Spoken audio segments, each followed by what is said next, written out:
Thank you. Oh, Barbie, compliment. Heck yeah. Who's not going to take that? I just came off the National Young Leaders Tour. I don't know if any of your kids, we spoke to kids of year 6, 7, 8 and 9 around the country, talking to them about anxiety. And when I came off stage, because the kids are great because they just think you're cool because you're on stage. So they're like, wow, you're amazing. And I came off stage out the back and I was wearing pink and I had my pink boots on and I heard a little girl say, oh my gosh, she's like a real life Barbie. And I thought to myself, don't come too close. Just stay a little bit of a distance, just squint a little bit. And then I thought, well, you know, maybe Barbie's mum. Hey, what do you reckon? Sister. I am Barbie's mum. Slightly bigger bum. No. What an absolute pleasure and privilege to be here this evening. Ko puke tāpapa te manga, ko o ngāua te awa no Tāmaki Makaurau ahau, ko Michael toku whae ipo, ko Bella taku tamahine, ko Jessie taku tama, ko Julia Grace toku ingoa, tēnā koutou, tēnā koutou katoa. I come from Auckland, I can't stand it, don't judge me, I don't want to be there either. I am married to a wonderful man, Michael, and I have 2 beautiful children, Bella and Jessie, and it is my absolute privilege to be here tonight. You know, life is unexpected. Stuff happens to us all that we are often really unprepared for. And a little while ago, I wrote off my daughter's car. Now, this is not the normal order of the universe. Normally, your children are writing off your car. Is there anyone in the room tonight who has had a kid crash their car? See, normal, not so normal. I'm from West Auckland. Probably explains a lot if you've been up there. It's like, West Auckland is like the bogan capital of Auckland. What's the bogan capital of Wellington? Upper Hutt. They said it, not me, not my word. I was somewhere a little while ago and I said, where's the bogan capital of where you are? And they're like, you're in it. So I feel very much at home. I may or may not be carrying a knife.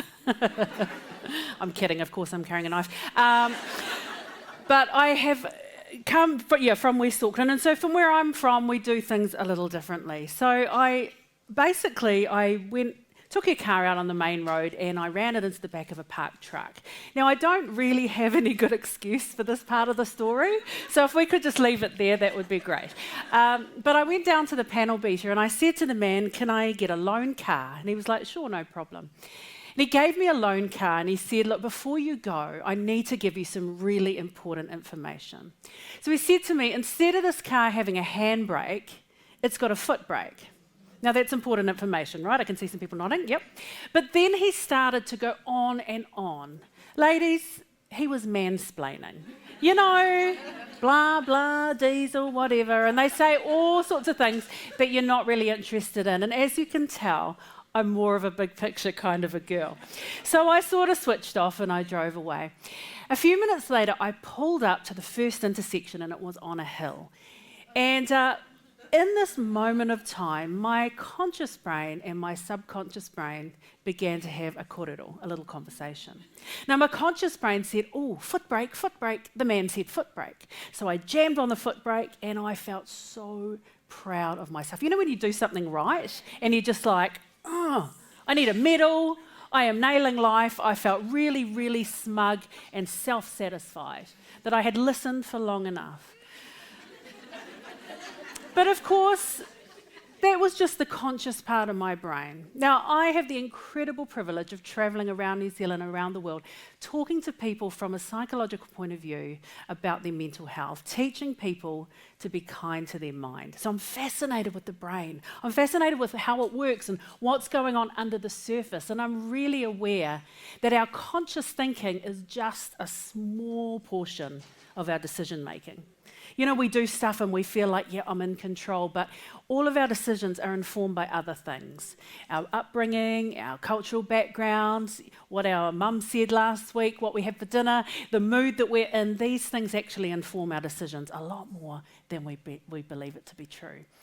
And so in this moment, my subconscious brain also had something to say. And what it said to me was normally at this point, your left hand would have something to do. Now, someone in all their wisdom had designed this car so that where the handbrake would normally be was the handle that makes the seat lie down.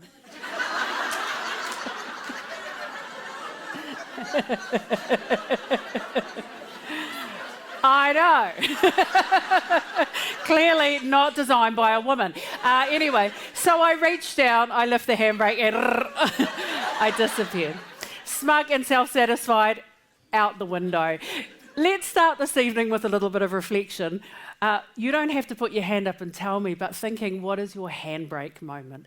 Where is something in your life where you felt like you were nailing it? You thought things were going really, really well, and stuff was working out really nicely, and then something unexpected has come flying into your world, and you've ended up on your back, lying at the lights, feeling like a muppet, wondering what on earth has gone on.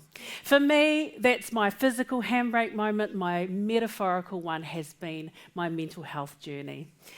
A number of years ago, I turned 40 and I entered into a period of time in my life where I was bombarded with experiences that I was really unprepared for. I'd been married for 17 years to my childhood sweetheart, and I found myself in one conversation that he no longer wanted to be married to me. And this set off a series of events as my world that was so stable and organised and predictable began to unravel. And I'll be honest with you, ladies, I was deeply unprepared for the effect that it would have on my mental health. And if you imagine a little stress meter in my world, it was just going up and up and up as I dealt with the things that I'm sure you can understand. I dealt with some big things. I remember I lost my house.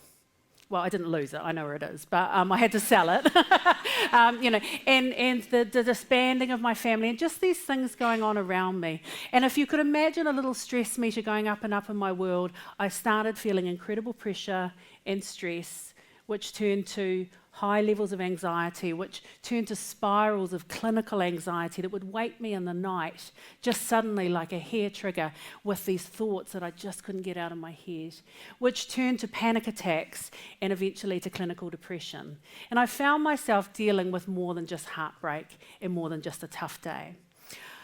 I'm going to be really honest with you, it's been a deeply humbling experience as I have gone through some of the things that I judged other people for, that I thought maybe they could have hardened up a bit or been a bit more spiritual or been a bit more onto it or whatever. And Judgy McJudgy Pants has had to get off her high horse. I like to say my life is like a long series of getting knocked off my high horse and getting back on progressively smaller horses. And right now, I'm saddling up a Chihuahua. So tonight I invite all fellow Chihuahua riders, for all of us who've had a handbrake moment or something go on with them, to join with me and talk honestly and openly about being kind to our mind. So I actually want to start by telling you a little bit about me, because I think when it comes to mental health, it's important that you know you're in safe hands. I tell lots of funny stories, but I do actually know what I'm talking about. I am the PSA NZ Educator of the Year and Breakthrough Speaker of the Year. I'm a practicing mental health first aid instructor with Te Pou Mental Health Services. I'm the Vice President of the Professional Speakers Association, soon to become President. Yes, very exciting. I've spent 30 years teaching in New Zealand schools. Any teachers here tonight? Let's form a support group. I loved being a teacher, but only in teaching did I ever get the chance to utter the incredible words, Vihan, stop licking the whiteboard.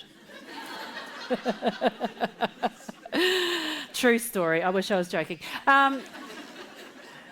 But I think that my biggest qualification is actually my lived experience. The fact that I deal with depression and anxiety, I deal with and manage mental health challenges every day. This is part of my world. The things that I teach and share with you tonight are not from theory. They are from personal experience and from practice. So that is a part of my journey. Now, that's a lot about me, but I actually want to check in with you. I want to see how you are doing. We've come into a room full of colour and brightness. We've had incredible supper. We're all jacked up on sugar. It's great to be out, let's be honest. Isn't this fun?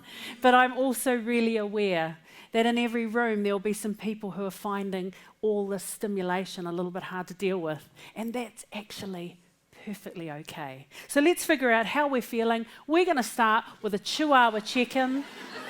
Have a chat to the people around you and have a figure out. I'm going to ask you, no, which Chihuahua are you today?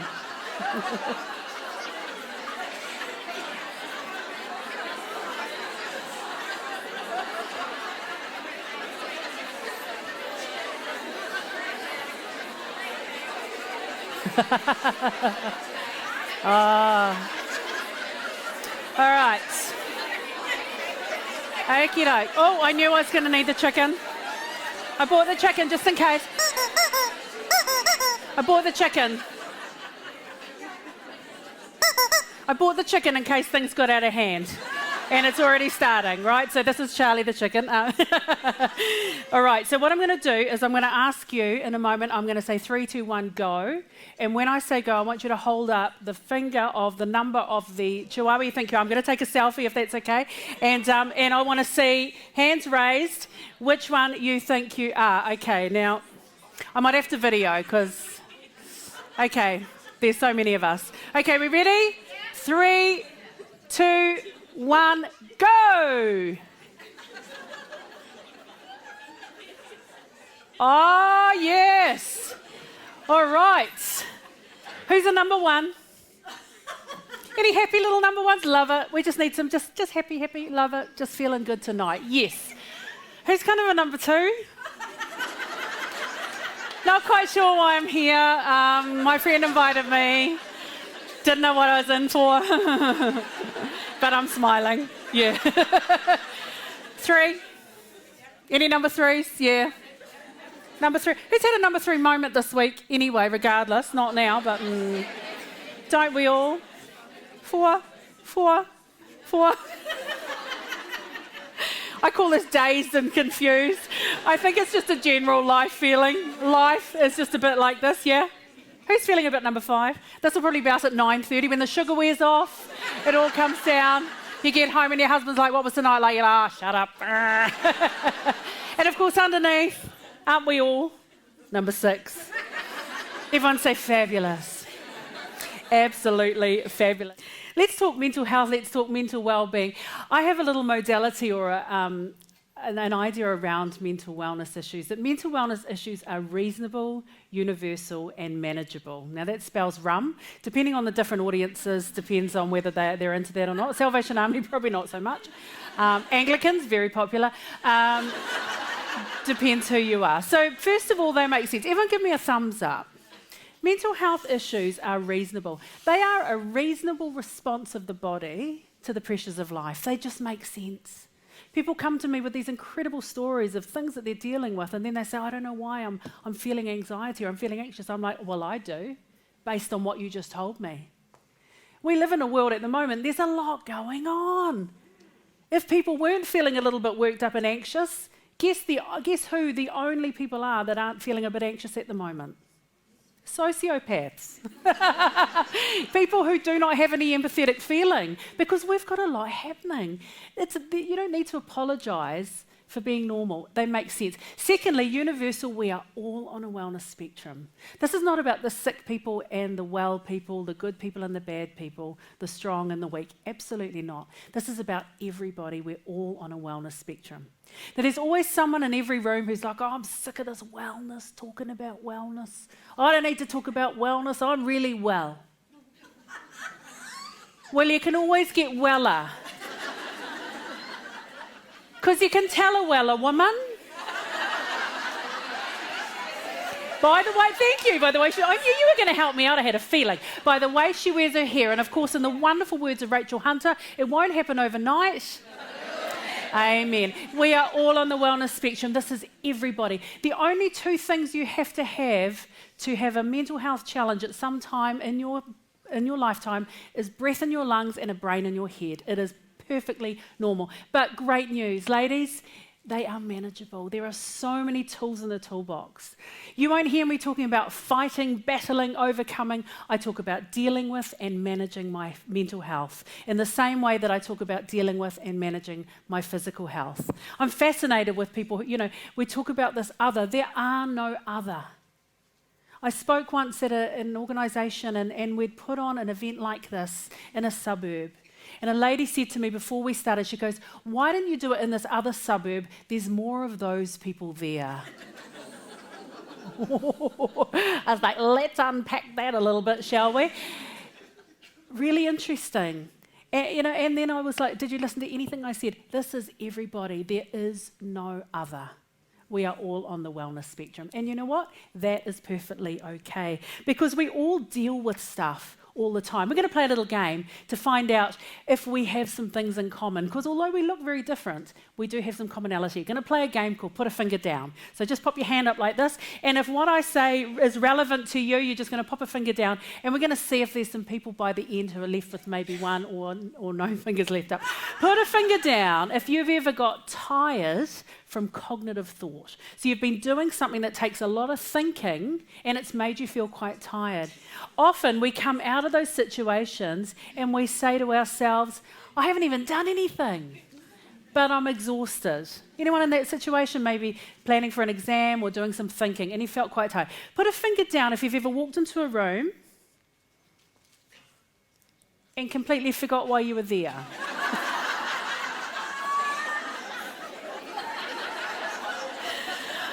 Now, this could just be menopause. And, it could be just menopause. Ladies, I'm all about the patches. I'm not sponsored by the patches, but I should be. I should get some sponsorship. I'm just covered in patches at the moment. You young ones, as soon as you hit menopause, have your first hot flush, just like get a sleeping bag of patches and just wear that round for the rest of your life. You'll be fine. But we all have those things. And that's because sometimes our brains fail us. They don't do what we think they're going to do. Put a finger down if you've ever been really, really tired, but you've struggled to get to sleep. You have a busy brain. This is where our body gets tired, but our brain is still going. It's incredibly active. And all the problem solving it's trying to do in the background, it doesn't stop just because you want to have a non-eyes. It actually keeps going. And in fact, sometimes it's worse. When you're going to sleep and you think, oh, I'm so tired, watching Netflix, I'm so tired. And you shut your eyes and your brain goes, bing! How many penguins in Antarctica? Or some stupid question like that.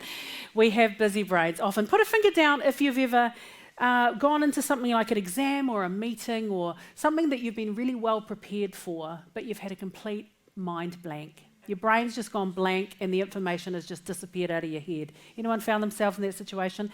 Yeah. What's happening, we're actually going to talk a bit more about this later, what's happening is your body's in stress response. It's feeling unsafe and it's trying to save your life. It's annoying, but it's actually really, really normal. And finally, put a finger down if you've ever done something really random under pressure, like you've come in and, you put your phone in the fridge and your food on the bench, or, has anyone ever done anything like that? Who's brave enough to tell me something they've done, where they've done? Anyone going to be brave enough to let me know? What have you done? I put my beanie in the bottom of the pantry. What, beanie in the bottom of the pantry? Good place for a beanie. Anyone else done anything sort of a bit like that, yeah? Opening the front door with a car key remote. Anyone else tried to use a remote control garage door? Has anyone done something crazy over here? What have you done? I walked in, tried to look in a rear vision mirror as I walked down the street. Oh, so you're just walking down the road and you think, who's behind me? I'll look in my rear vision mirror. Have a look around the room. Who's only got maybe one or two fingers up or none left? We're all kind of about the same. We're all in that situation. You can put your hand down now. I do that thing where if I'm reading a magazine and I don't have my glasses on, I'll often find myself doing this. Has anyone else done it? You're like, I'm going to make the whole world go big. Oh my gosh. We are all the same. Let's talk about some statistics around mental health. And this is not functioning for me. There we go. And now it's jumping ahead. According to the Mental Health Foundation, 1 in 2 New Zealanders will meet the criteria for a mental health diagnosis in the course of their lifetime. So it doesn't mean you'll get a diagnosis, but half of us have a situation or a period when you could actually have that diagnosis. There's another statistic which I find really interesting, is that at any given time, 1 in 6 New Zealanders will be experiencing the physical effects of a mental health challenge right now. 1 in 6. And with young people, we're talking more like 1 in 5 or 1 in 4. What I want to do is just take a moment of reflection and ask you just to pop that statistic into your world. Pop that statistic into your home, into your office, into your classroom, your workspace, your group of friends, your club, your committee, whoever you work with. And realise that at any given time, someone's going to be dealing with this in a really big way. Now, if you look down the row and you see 5 sane people, guess what? You're it. No, I'm kidding. I saw who's a maths teacher, like, that's not how statistics work. That is not how statistics work. Absolutely not. But isn't that an interesting thought? Think about the queue at Countdown with 6 people in it, and one might be in there. And I feel like it's a great way to help us to be kind to our mind. Because on the days when that's you, it's actually okay. And on the days when it's someone you love, it's not something to freak out about. It's actually okay. But the problem is we get into this circular pattern when it comes to talking about our mental health. And what we do is we expect those with the challenge to reach out. Have you ever heard, either consciously or subconsciously, the mental health message, if you need help, ask for it? Subconsciously, under the surface, people say, oh man, I wish they'd said something. If only they'd told me. If only they'd given out some better signals. I wish I'd known. And this message of if they need help, ask for it, is stuck in our thinking. I've got really bad news. Chances of me reaching out for help on a wobbly day are around about 0. Because I'm under so much pressure and I am in such a high level of stress response, I need the people around me to be brave enough to reach into my world. Now, there is a space for me to reach out, and we're going to talk a bit about that on a practical level tonight. But can I start by saying that we plan for the wobbly days on the good days. If we leave it until it's really challenging, it ain't going to happen. And so we get stuck in this thing and we think, well, I don't know what to say, and then they should say something, and then who's going to say it? And then we get really, really stuck. So I've created this thing called grabbable words, and you've got them on your seat, and some of you have got them on your hand. And these are ways that we can use more easy to understand, fun language to actually get us going. My dream is that these would end up on the fridge all over the country. Some of you will have had kids come home from the Young Leaders Days talking about jelly buddies and wobbly days. And it's just giving a little bit of language into our situation that can help us to talk about our mental health in a slightly easier way. Because if we don't have good language, we end up degenerating into what I call the Great Kiwi Chat. I'm going to give you an example of the Great Kiwi Chat. It's very deep. Very, very deep. You ready? Sounds a bit like this. Hi, how are you? Good. How are you? Good. That's it. Who's had that conversation already tonight? We do it all the time and we become a bit paranoid about it. There's nothing wrong with it, but we've turned how are you into a greeting. How are you? Keep walking. Don't have time. How are you? I don't know. I don't care. Don't have time. We don't even want to start the conversation. And we've turned it into that. If we don't have better language, we don't know what else to say. And there's good reasons why we just say good. Because sometimes when we're not feeling well, we don't have time. And it's like, well, how much do you want to know? How much time you got? What are you going to say about that? We need to learn to ask better questions. Now, I've been a school teacher for 30 years, as you saw before, and I've been asked some amazing questions, mostly by kids in West Auckland, called Chandelier and Metallica and stuff. I wish I was joking. I was wearing a ring one day. It was a big piece of glass about that big, and one of the kids goes, "Oh, miss, is that a real diamond?" I said, if that was a real diamond, do you think I'd be here? I've been asked, what colour is this blue pen? How long is the 40-hour famine? That was from a parent. My personal favourite, I was wearing a T-shirt and it had a map of New Zealand on it, and it was kind of grey on grey, tone on tone, so it wasn't super obvious, but one of the kids goes, oh, miss, I think you spilled coffee on your shirt. I said, is it in the shape of New Zealand? He's like, oh, yeah. Yeah. So when they say there's no such thing as a dumb question, they've never taught in West Auckland. But that's okay.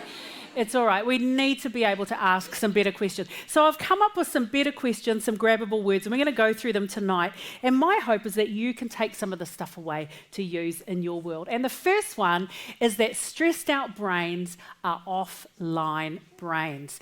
What happens is, brains under pressure, the part of our brain that does good problem solving literally goes offline.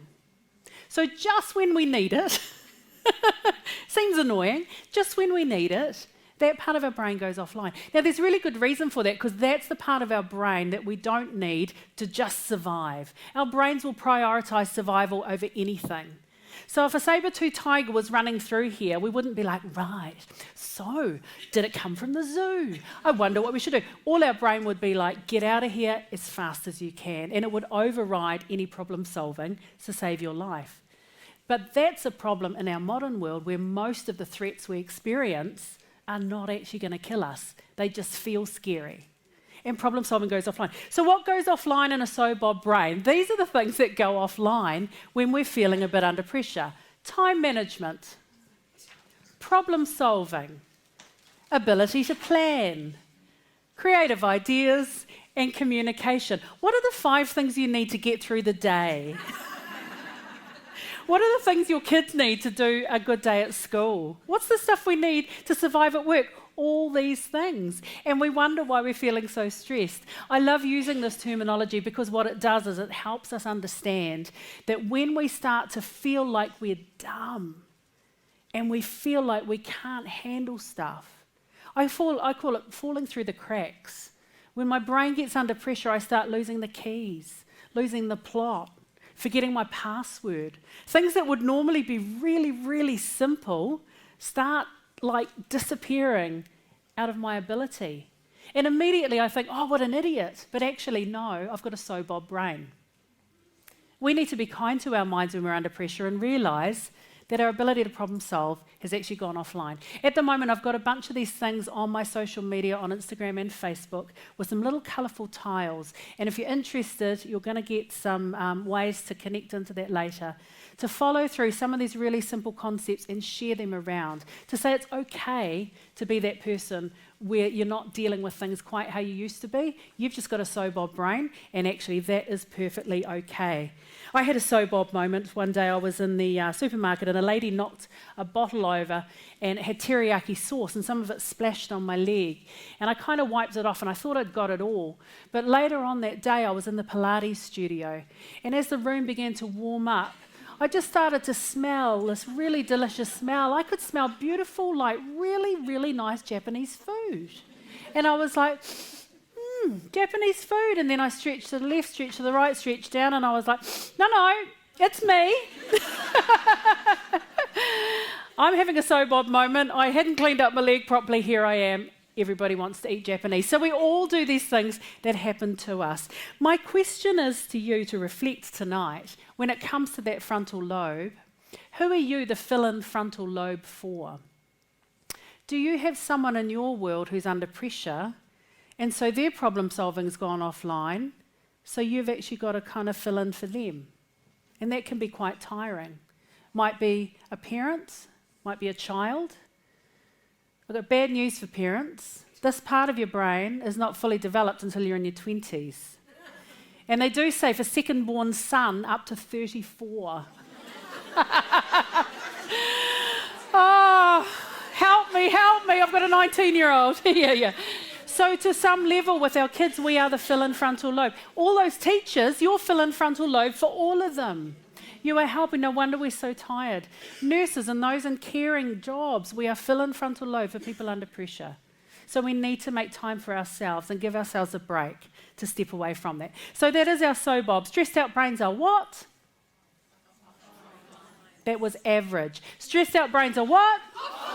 Yes, much better. Fantastic. All right. Let's talk about our next grabbable word is to recognise your wobbly point.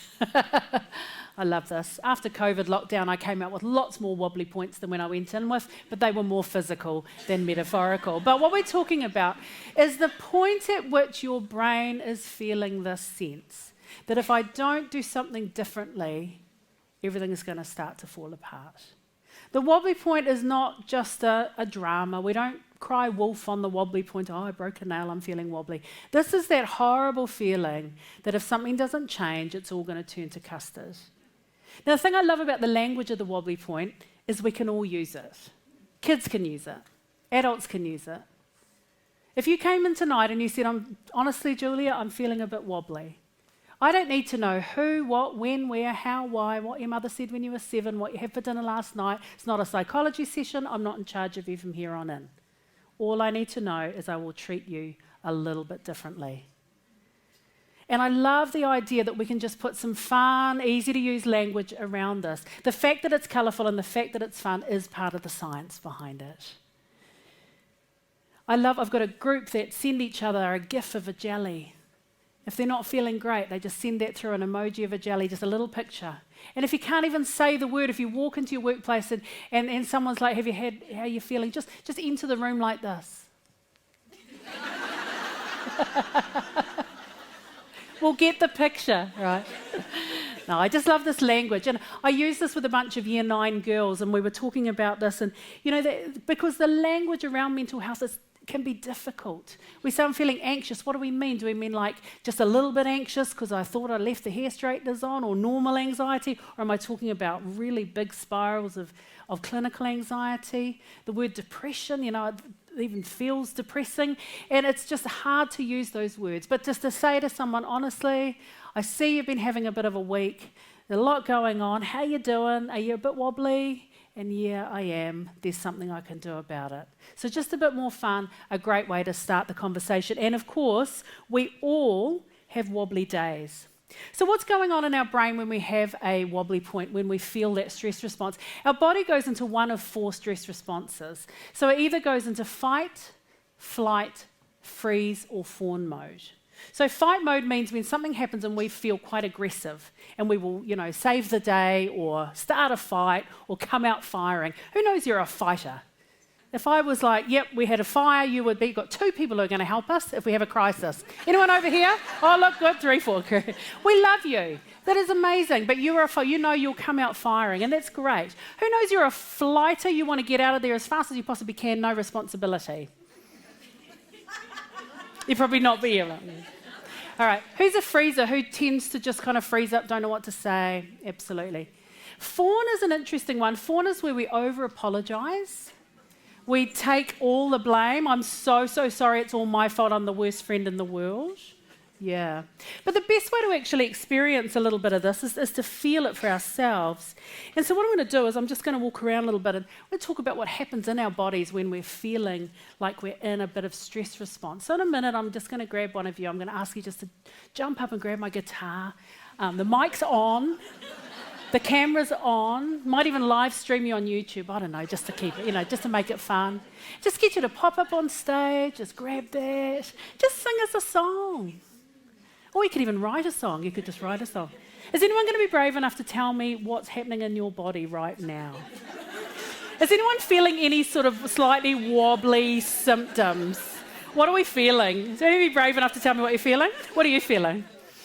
Anything physical? You look like you're going to hit me. That's probably... Who's going to tell me what's going on? Any heart rate elevation? What do we got? Raised heart rate. What else? Excitement. There's always one. She's like, get off. My turn. My time to shine. But you know what? Even with excitement comes those same feelings too. Because even good stress is stressful, right? Anyone feeling anything over here? Please don't pick me, all right? Anyone got like palms are sweaty, mum spaghetti, a little bit going on, anything like that, heart rate? Anyone's eyes feeling a bit wide? Who's just kind of trying to find their keys? Yeah, because you will be one of these. There'll be fighters. There'll be people who are like, I did not sign up for this, Julia. I will take you on. Even though you're from West Auckland, I'll take you. There'll be some people who are like, if she picks me, I'm just going to bail. Can I get out the door? There's some people who will just go really still and think, if I don't make eye contact. Kids do that, eh? Like, they're really good at it. You're talking to them, you're like, why are you doing that? Blah, blah, blah. And the kid's just like, if I keep really still, this annoying woman will leave me alone. And then some of you might just be like, oh, Julia, you're so good at singing. Why don't you sing? I'm so sorry. Okay. Those are really, really normal. Now, I'm going to come back up on the stage, and I'm not going to pick anybody. And even though that lady's very disappointed, can everyone just go, ah, cool. Who feels a sense of relief? That I've stopped wandering around? Yeah. Because even though those stress responses are normal, they're tiring. When we're in stress response, our body's trying to keep us safe because we don't want something awful to happen, like, me to make you get up on stage. You're not prepared for that. But it is tiring. Is it any wonder that we come out of stressful situations feeling really exhausted? However, our brain is not trying to trick us. It's just trying to keep us alive. Because in that moment, I'm a threat to you.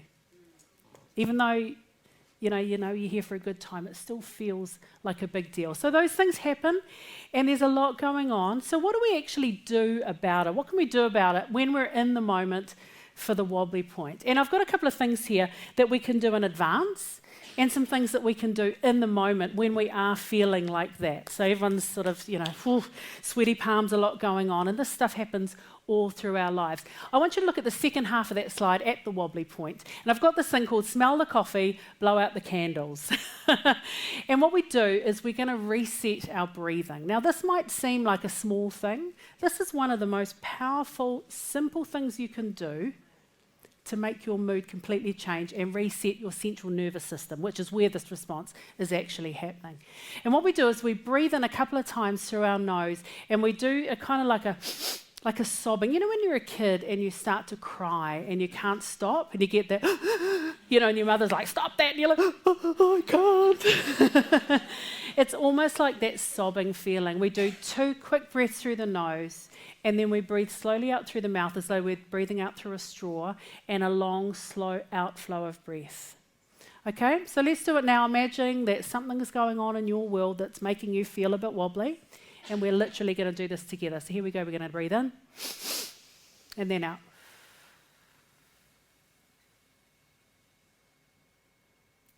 Beautiful.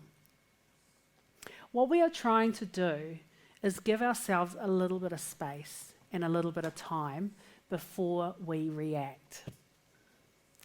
You know how I talked about the frontal lobe being offline?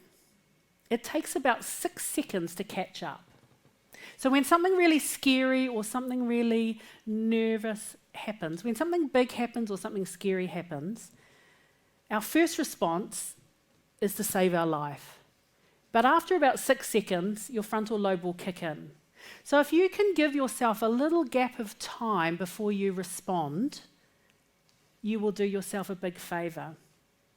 In that moment, you want to hit send on the email, yell at the person who upset you, slap the kids, do all the respond, crash the car, but if you could just wait 6 seconds, your brain will kick in to practical problem solving.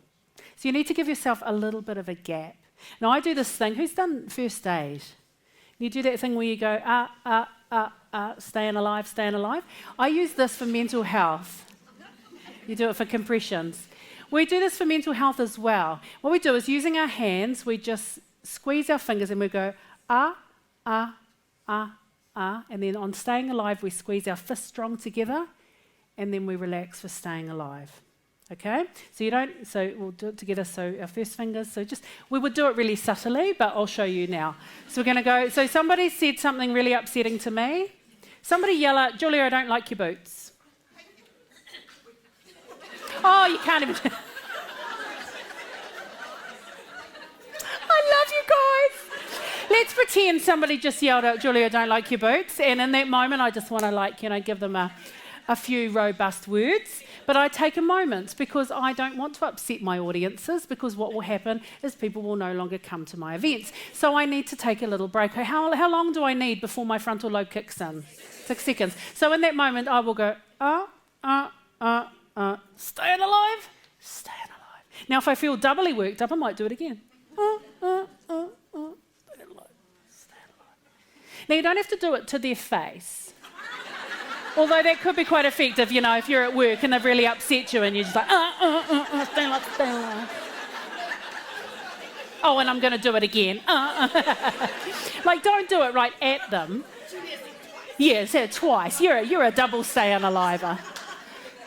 But all we're doing is giving ourselves a little bit of time. And it's something that we can do down the side of our hands. We're just giving it. You can do that with your kids. You can give them a little bit of a chance, because in that 6 seconds, the chances are you will change what you were going to do. You might not hit send on that email, and you may not say the words that you were planning to say. So a little bit of space is there. Your nervy number is when you ask someone who's in mental distress and you say, where are you on the ladder? Imagining that the ladder goes up to 10 and comes down to 0, and they tell you how nervous or anxious they're feeling. And so they might say, I'm a 6. So you're like, cool, look at me. Look at me, look at me, look at me. We're going to walk down the ladder. So what we're going to do is we're going to count down the ladder, and we're going to imagine together that we're going down, and at the bottom there's a big fluffy marshmallow pillow and a nice relaxed state. This is a great way for de-escalating with young people.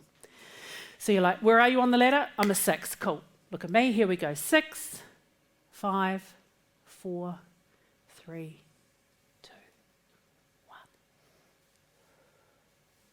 just a nice reset. Guess what? It's giving you 6 seconds. It's resetting your central nervous system. It's doing all those things. And the last one on there is to shake it off. And shaking it off is when we've felt that feeling of pressure, we've got to move our body. Animals do this in the wild when they've been chased around like an antelope. They find a safe place and they twitch and they tremble and they let all that feeling out. All that energy will store up in your body. Now, I don't mean this in some kind of weird woo-woo way. What I mean is physically, it will be in there somewhere, and we need to let that out. So it's important. If you've had a stressful day, move your body. Go for a walk around the block. Go and punch the bag in the gym. I was like, you know, I was at the gym the other day, and we had this thing where you pick up a heavy ball and then you slam it down on the ground. It's just like, just imagine it's someone you don't like, and you're just like, yes!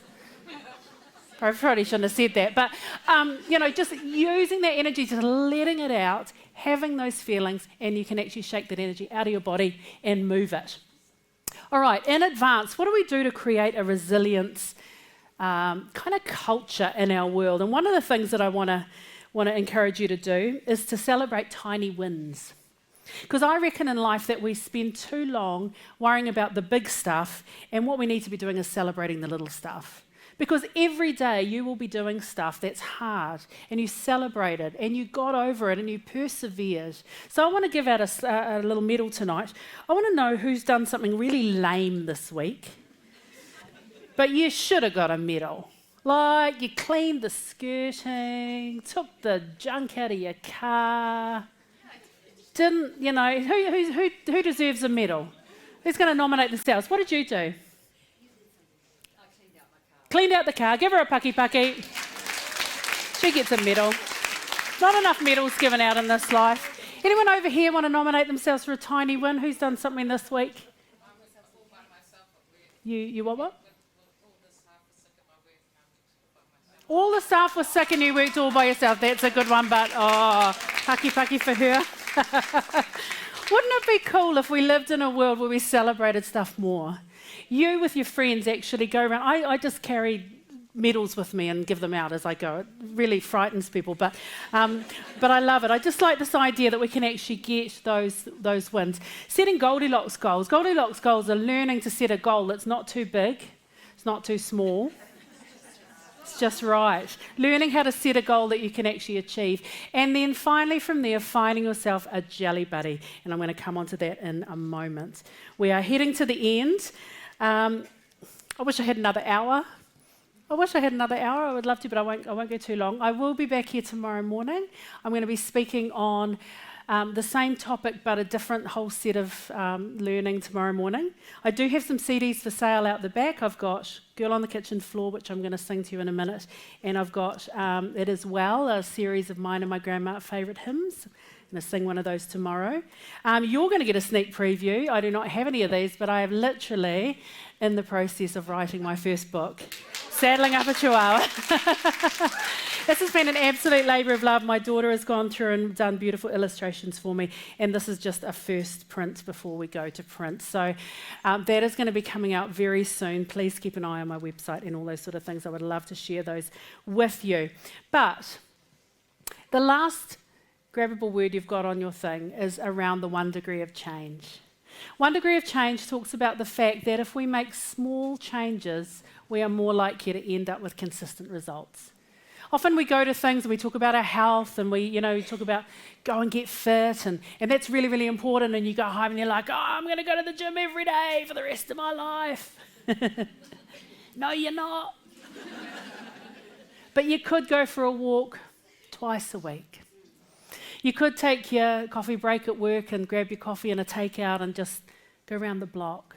There's some small incremental changes that we can make that add up to big things as we go along. On the back of your sheet there, you'll find, these are what I call, they all start with a F. I was going to call my message Julia Grace and the F words. I've been told it's not appropriate, so it's not called that. But these are some things that have been incredibly useful for me as I've dealt with my mental health. These are tools that I get out of the toolbox on the daily. My faith has been a huge anchor in my life. And part of that process of understanding that I don't get everything, but I'm able to hold on to my faith in times even when things are really, really difficult. Faith practices are a beautiful thing, and they could be as complex as attending church, or they could be as simple as taking off your shoes and walking on the grass. Just those beautiful connecting things with what goes on underneath. Whānau, gathering people around you. I've chosen not to use the word family because I'll be really honest with you ladies, sometimes our blood relatives are not the best people to talk to about our mental health.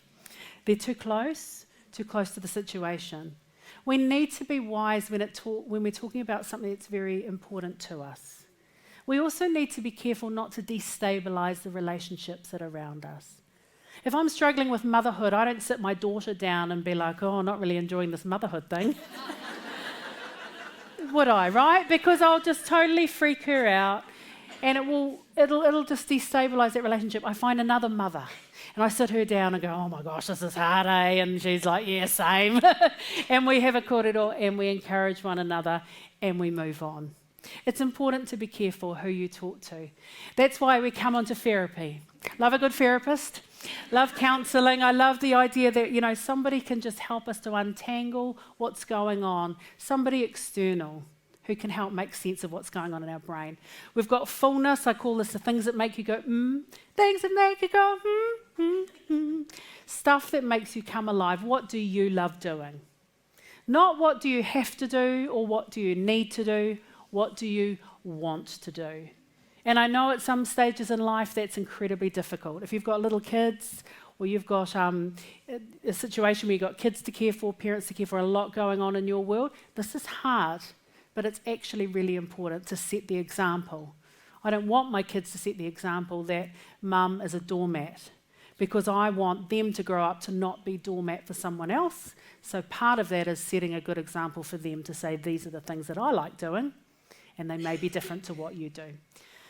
Fitness, getting out there, move your body. No, you won't go to the gym every day for the rest of your life, but you may make a small change, yeah?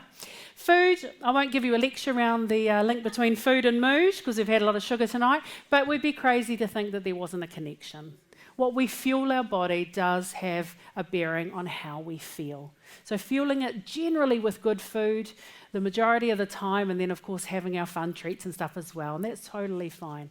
But sometimes I feel like we're, praying for good health while sitting in the KFC line. Too soon? We wonder, we're all full of caffeine and sugar, and we wonder, well, I'm feeling anxious. I'm like, yeah, it's not rocket science. So have a think about what you're fueling your body. Pharmaceuticals. I'm really grateful for medical professionals that have helped me in my mental health journey. Good antidepressants can be an absolute lifesaver and a game changer. They don't fix everything, they're not a silver bullet, but they can help people to go back to the top of the list and work their way through. If you need to go to the doctor, go. I unapologetically take fluoxetine, and if I need to take it for the rest of my life so that I live a well life and live well for my family, I will do that, and I won't apologise to anyone for it. It's not for everybody, but it's there. Forward focus, give yourself something to look forward to, something in the diary for next week, next month, and next year. Something fun for you to have that's just for you. And finally, thankfulness. Tomorrow I'm going to be talking about a couple of other ones. I'm going to talk about falling asleep, talking about the value of sleep and the power of that and why it's so important, and some great sleep tips, and faffing around the importance of boredom when it comes to creativity. And we're going to go through those. But the last thing I want to finish with now, actually on my website there is a habit tracker. If anyone wants to join me in that, I'm going on a cruise in 22 days. I've had a year to get fit. So I started on day 21 on a 21-day challenge. I'm in a world of hurt. I regret it deeply, but it tells you a lot about my procrastinating nature. But if you're interested in doing that, feel free to come and download that. It's at the top of my website, just says Habit Tracker. And finally, get yourself a Jelly Buddy. So what's a Jelly Buddy? A Jelly Buddy is a person that you can sit down with on your good day and make a plan for your wobbly days. Where have I put my Jelly Buddy card? There it is. Before you leave tonight, I'm going to be standing over there with these, and I want you to take a couple of these, one for you and one for a friend. Your Jelly Buddy is someone that you've sat down with and said, I give you permission to check in if I'm a bit wobbly. I give you permission to hang out. Come and spend some time with me, even if I say no or I'm fine or I have the great Kiwi chat. You are the one who's allowed to override. And finally, I give you permission to get help if need be. The cool thing with the Jelly Buddy card is on the good days, it's quite easy to have this conversation because it's kind of fun and it's easy to say. On the rough days, very difficult. I say to my friends who are Jelly Buddies, I'll say, look, if you turn up at my house and I won't answer the door, just break a window. And if the cops turn up, show them your Jelly Buddy card. I guarantee this will stand up in a court of law. I do not guarantee this will stand up in a court of law, by the way, but it's worth a shot, right? But this is somebody who goes, hey, everyone else has been told, yeah, I'm fine, and go away. I'm not going away. This is someone who goes, hey, I'm going to come with you to the therapist's office. I'm going to sit in the doctor's office with you. My husband and I are Jelly Buddies for one another. We've both taken turns to sit in the doctor's office with the other person going, I'm fine, I'm fine. And I'm in there going, he's not fine. Give him the drugs. I'm here to support and I'm here to speak and advocate on his behalf. Your Jelly Buddy could be your lifesaver. Your Jelly Buddy just could be a fun friend. It doesn't matter. Sometimes guys are like, I don't like the idea of a Jelly Buddy. I don't care. Call it the Concrete Club. Just do it. Just make it happen. The other thing is sometimes we think, I don't even know what to say. I don't know what to say. Can I give you some good news when it comes to talking to people about their mental health? 7% of our communication are the words we say. 55% is our body language. And the remaining 37%, 35%, I don't know, whatever it is. The other remaining percent is our tone of voice. So if you sit down with a friend who's dealing with a lot of mental health issues, or they're in a bit of a wobbly point, or they're a bit stressed, and you don't know what to say, just make sympathetic noises. Just go, oh. Because most of your communication is the fact that you're there. Yeah? Most of your communication is the fact that you're there at all. Only a tiny percentage is going to be the words that you say. Just saying to them, hey, I'm here, just checking in. If you want some more ideas around that, like I said on my social media, I've put on some posts about good conversation openers. But just being there is the most powerful thing that you can do for that person, because they're probably not even listening to the words that are coming out of your mouth, to be honest. They're just grateful that you're there with them. So I want to finish tonight with a song that is very close to my heart. during some of these periods of time, I've found myself in situations where I have held it together for the people around me. And I remember one night when I was at home, and I would put my kids to bed at one end of the house, and I would come back to the kitchen to kind of let all my emotions out. And it wasn't because the kitchen was a special place, it was simply because there were a lot of doors between the kitchen and their bedroom. And I'd done what we often do as adults. I'd held it together for my boss, held it together for my parents, held it together for my family, held it together for the lady at Countdown, held it together for all the people, and then come into my home and just let it all out. And many nights I would find myself just there on the concrete floor, just crying, screaming, just trying to figure out how something could come out of the mess that was around me. And it wasn't nice crying like the movies, you know, it was dirty crying, snot flying, mascara running, strange yodeling noises. You're like you know how it is when you really, really hit the wall. And I remember just being there on the kitchen floor and just thinking, how can something come out of this? I'd be praying and be like, God, what are you doing? How can something come out of this mess that my life is? And I look back to that time from 10 years on, and my life today is almost unrecognisable from what it was. I've remarried to an incredible man. I have an amazing, chance to speak to people about this topic that I knew nothing about at the time. And if I could go down to that girl on the kitchen floor and take a photo of us tonight and lower it down on a fishing line to her, she would just be absolutely amazed. In that moment going, what is going on? When we're on the kitchen floor, it feels like we're going to be there forever. Can I say to you tonight, you will not be there forever. Where you are is not your final destination point. If you're dealing with something big, keep going. A wise man once said, if you're walking through a fire, don't stop. It's not a good place for a picnic. Maybe a barbecue, I don't know. But just keep walking. Just one step in front, one movement in front. Just keep on going.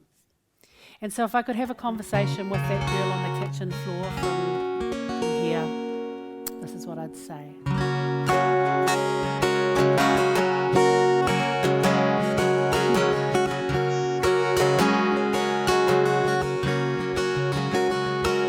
This song is for the girl on the kitchen floor. I'm so grateful that I'm not her anymore, but I never will forget how she cried there on the concrete every night.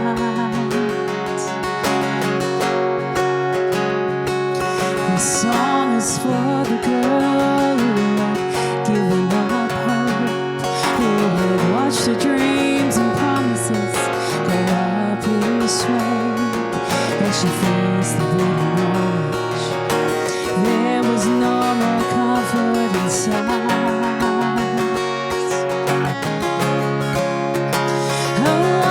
Tell that girl that life will be beautiful again.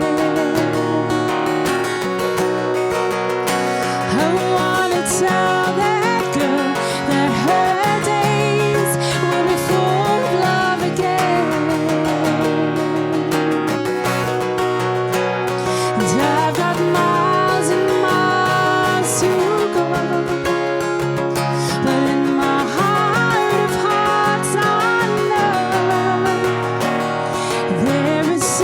left to live for, girl on the kitchen floor.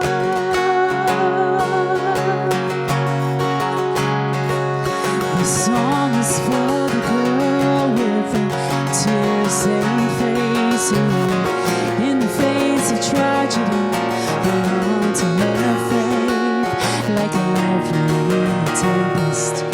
Was all she had the energy to do.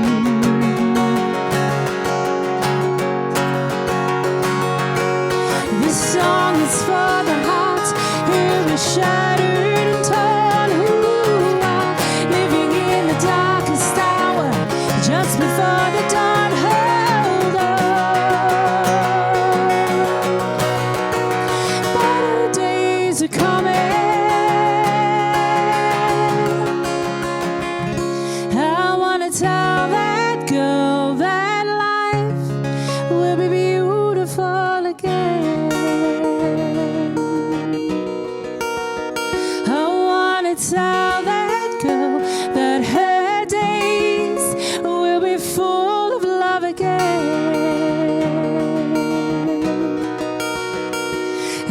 I've got miles and miles to go,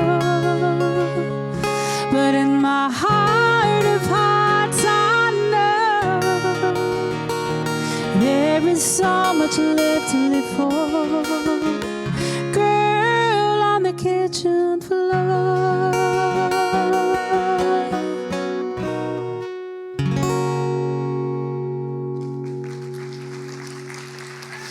Thank you. Thank you.